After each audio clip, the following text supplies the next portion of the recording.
ഇന്ന് തന്നെ ഡൗൺലോഡ് ചെയ്യൂ. കാണൂ നിങ്ങളുടെ ഫേവറേറ്റ് ഷോസ്. ജസ്റ്റ് ഒന്ന് മുഖം കാണിച്ചിട്ട് ഒരു ഹായ് പറഞ്ഞിട്ട് താൻ ഒന്ന് റെസ്റ്റ് ചെയ്തോ. അല്ല, അതിപ്പോ ഭയങ്കര തലവേദനയായോ? വേണ്ട, ഒന്നും പറയണ്ട, വന്നേ പറ്റൂ.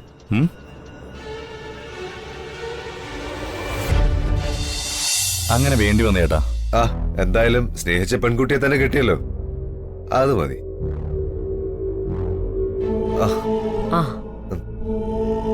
നരേന്ദ്രൻ ഇരിക്കെ.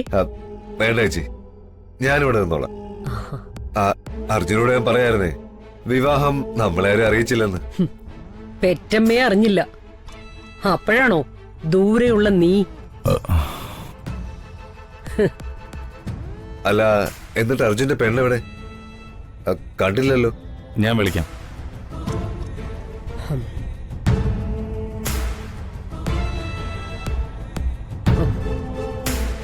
അങ്ങനെ കാണാൻ മാത്രം ഒന്നുമില്ല. അർജുന് യോജിക്കാത്ത ഒരുത്തിയ, ഈ കുടുംബത്തിന് ഒട്ടും യോജിക്കില്ല. എന്തായാലും കൊണ്ടുവന്നല്ലേ, നേരെ പോവാൻ നോക്കാം. ഇല്ലെങ്കിലേ ചവിട്ടി വെളിക്കളയല്ലോ.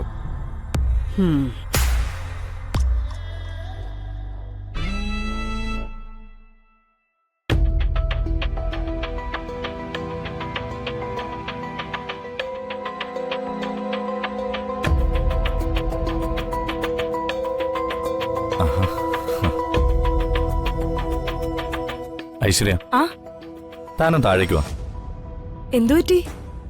നമ്മുടെ ഒരു ഫാമിലി ഫ്രണ്ട് വന്നിട്ടുണ്ട്. നമ്മുടെ കല്യാണം 4 ആൾ അറിഞ്ഞിട്ടുള്ളതൊന്നും ആയിരുന്നില്ലല്ലോ. കല്യാണക്കാരിയൊക്കെ അറിഞ്ഞപ്പോ എന്റെ മനസ്സ് സ്വന്തമാക്കിയ ആ സുന്ദരിയെ ആൾക്കൊന്ന് കാണണമെന്ന്. ആഹാ, അതിനെന്താ, ഞാനേ ഇപ്പൊ വരാം. എന്നെ ആദ്യമായിട്ട് കാണുന്നതല്ലേ, അപ്പോ ആളുടെ പ്രതീക്ഷ ഒട്ടും കളയണ്ട. ഒന്ന് നന്നായിട്ട് ഒരുങ്ങിയിട്ട് വരാം. അതിന്റെ ആവശ്യമൊന്നുമില്ല, വേഗം വന്നാ മതി. ഇല്ലെങ്കിലേ പുള്ളിക്കാരൻ അങ്ങ് പോയി കളയും. ഒരു സ്പെഷ്യൽ ഐറ്റോ പുള്ളി. അതാരാ? അമ്മയുടെ ഒരു ബിസിനസ് പാർട്ണറാ. എനിക്കൊരു ഏട്ടനെ പോലെയാ. നരേന്ദ്രൻ എന്ന പേര്.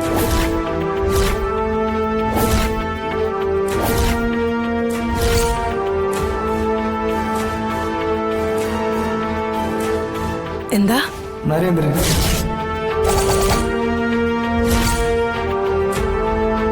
ഇവിടെ വല്ലപ്പോഴൊക്കെ വരാറുള്ളൂ. വന്നാ അധിക നേരം ഒന്നും നിൽക്കൂല. നരേന്ദ്രേട്ടൻ വലിയ തിരക്കുള്ള ആളാ. ഈശ്വര, ഇത് അയാൾ തന്നെയായിരിക്കും. നരേന്ദ്രൻ. എന്നെ അയാള് കണ്ട ആകെ പ്രശ്നവും. പിന്നെ തലവേദന അഭിനയിക്കേ വഴിയുള്ളൂ. താനെന്താ ആലോചിക്കുന്നേ? ഒന്നുമില്ല. എങ്കിൽ പെട്ടെന്ന് വാ. സത്യം പറഞ്ഞ എനിക്ക് നല്ല തലവേദന. പിന്നീട് പരിചയപ്പെട്ടാ മതിയോ? അതെങ്ങനെയാ? തന്നെ കാണാൻ വന്നിട്ട് ഇപ്പൊ പറ്റില്ല എന്ന് എങ്ങനെയാ പറയുന്നേ?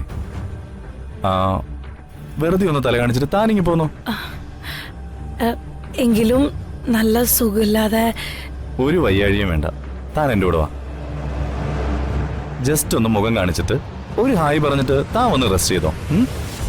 അല്ല, അതിപ്പോ ഭയങ്കര തലവേദനയായോ? വേണ്ട, ഒന്നും പറയണ്ട, വന്നേ പറ്റൂ.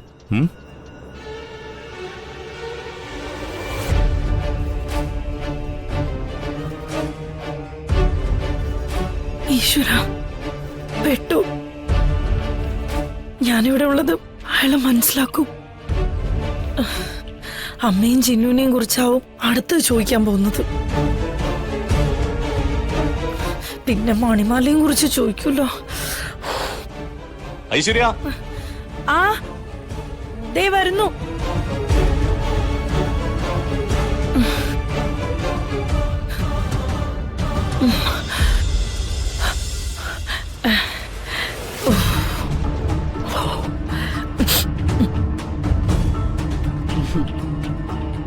നിനക്ക് കുടിക്കാൻ എന്താ വേണ്ടത്? ഒന്നും വേണ്ട ചേച്ചി, എനിക്ക് വേഗം പോണം. ഇവിടെ പിന്നെ ഇത്രയും പ്രശ്നങ്ങൾ നടന്നിട്ട് ഞാൻ വന്നില്ലെന്ന് പറഞ്ഞ മോശമല്ലേ എന്ന് കരുതി വന്ന. പിന്നെ അർജുന്റെ ഭാര്യ ഒന്ന് കാണാമല്ലോ. അവളെവിടെ? വരുന്നുണ്ട്.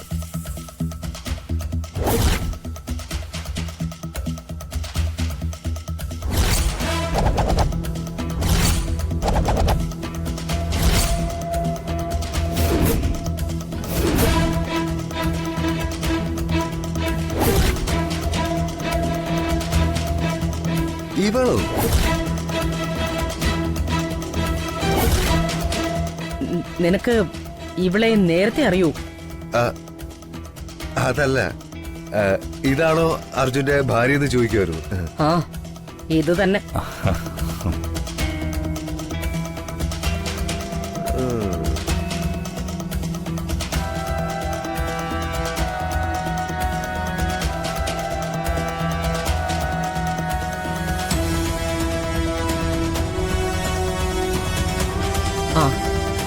നിങ്ങൾ സംസാരിക്കേ, ഞാനിപ്പോ വരാം. ആ.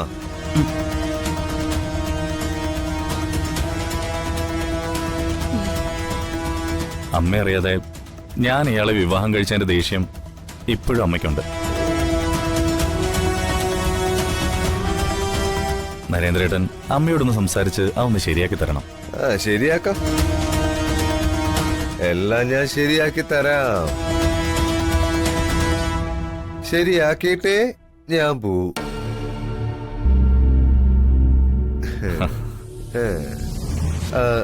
എന്താ അർജുന്റെ ഭാര്യയുടെ പേര്? എന്താ പേരില്ലേ? ഐശ്വര്യലക്ഷ്മി എന്നാ. ഓ, ഏട്ടനെ ആദ്യമായിട്ട് കാണുകയല്ലേ, ആ, അതിന്റെ ഒരു പ്രശ്നം പുള്ളിക്കാരിക്ക്. ഐശ്വര്യ, ഇതാണ് നരേന്ദ്രേട്ടൻ. ഹായ്. ഹായ്. സ്വന്തം ഏട്ടനേട്ടാ ഞാൻ കാണുന്നേ. ആ, താനും അങ്ങനെ തന്നെ കണ്ടാ മതി. പിന്നെന്താ? ഐശ്വര്യയുടെ അച്ഛനും അമ്മയൊക്കെ? അങ്ങനെ പറയാൻ മാത്രം ആരുമില്ല. അച്ഛനും അമ്മയൊക്കെ കുഞ്ഞിലെ മരിച്ചു. ഓർഫനേജിലാ വളർന്നതൊക്കെ. ഓ, അങ്ങനെയാണോ? ഓഫീസിൽ നിന്നാ. ഒരു മിനിറ്റ്. ആ, ഹലോ.